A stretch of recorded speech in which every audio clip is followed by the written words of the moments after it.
Démarrés en 2016, les travaux du prolongement de la ligne 11 à l'est ont franchi aujourd'hui une nouvelle étape. Ce nouveau tronçon qui traverse 5 villes grâce à 6 km de voies accueillera 85 000 nouveaux voyageurs chaque jour dans 6 nouvelles stations. Serge Gainsbourg, Romainville-Carnot, Montreuil-Hôpital, La Duisse, Coteau-Beauclair et Rosny-Bois-Perrier. Après les travaux préparatoires, le creusement du tunnel et le génie civil, l'aménagement de chacune des 6 nouvelles stations de la ligne 11 prend forme. Adapter et aménager les stations, c'est transformer les structures brutes pour les rendre opérationnelles, pour l'arrivée du métro et l'accueil des voyageurs.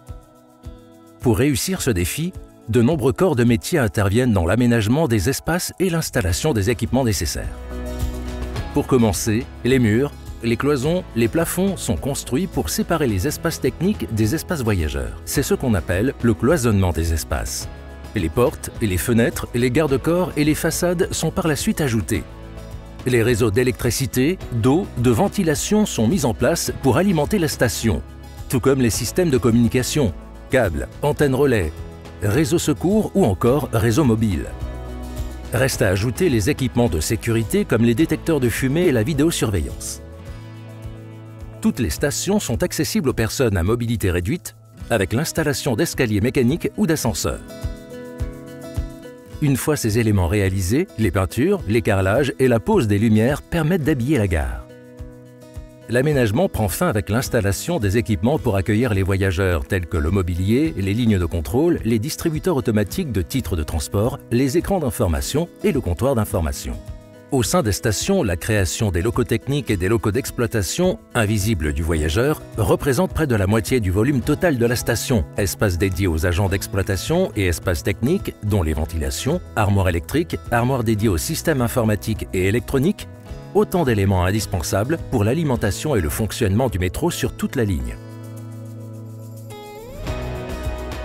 Tout aussi indispensable, l'équipement des tunnels est réalisé en parallèle.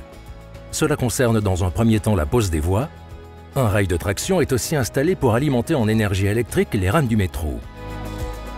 Le réseau d'alimentation électrique, de la fibre optique, du réseau de communication et du système de ventilation font aussi partie de l'équipement du tunnel. Vient enfin l'installation du système de transport avec notamment la signalisation, les balises de contrôle de vitesse et de position des trains et d'autres éléments nécessaires à la conduite des trains. Tout le système de transport de la ligne 11 a dû lui aussi être adapté.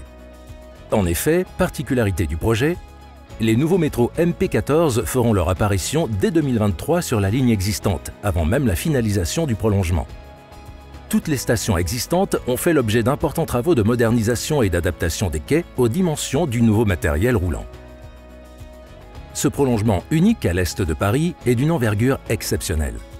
6 km de tunnel, 600 mètres de viaduc, 6 nouvelles stations, la construction d'un atelier de maintenance, 42 ascenseurs, 32 escaliers mécaniques et un nouveau matériel roulant constitué de 5 rames pour l'amélioration de l'offre et ainsi du confort des usagers. La ligne 11 bouge, la ville aussi.